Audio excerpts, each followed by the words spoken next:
Yn gynharach heddiw bu Cabinet Cyngor Caerdydd yn ystyried adroddiad ar yr heriau'r ariannol bydd y Cyngor yn ei wynebu yn y flwyddyn ariannol nesaf, gyda gap ariannu o oddeutu 53 miliwn o bunnau. Dyma'r gap mwyaf mae'r Cyngor erioed wedi cael ei wynebu, wedi yrru yn bennaf gan gynnydd mewn costau. Fel tai ar draws Caerdydd, rydyn ni'n gweld costau ynni yn cynyddu. Rydyn ni'n disgwyl talu rhyw 15 miliwn ychwanegol am yn ynni ni yn y flwyddyn nesaf. Costau bwyd yn cynyddu, sydd wrth gwrs yn cael effaith ar gyllideb fel yn ysgolion ni.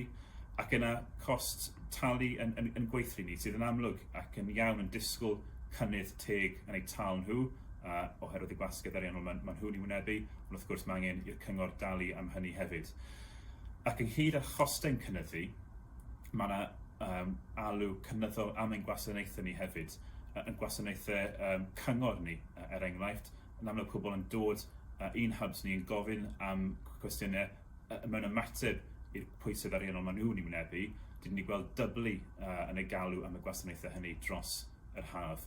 Ac wedyn y gwasanaethau cymdeithasol, fi wrth gwrs ar flaen y gad yn ymateb y ddinas i Covid, yn gweld gwasgedd aruthrol am ein gwasanaethau ni wrth i ni weithio gyda'r gwasanaeth iechyd i helpu nhw trwy'r gaeaf yma a thu hwnt.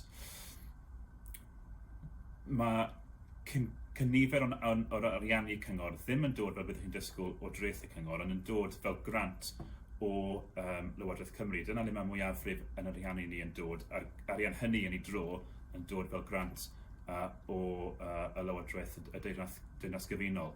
Felly, does dim lle mewn gwirionedd gan y Cyngor i edrych am ffynhonnellau eraill o arian.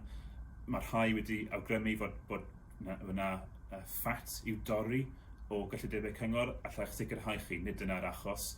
Dros y 12 mlynedd diwethaf ni wedi gwneud arbedion yma yng Nghaerdydd yn unig, ond yw dreian o 1 biliwn o bunnau o ddeutu llyfnder. Felly, rydyn ni'n barod yn awdurdod efficient.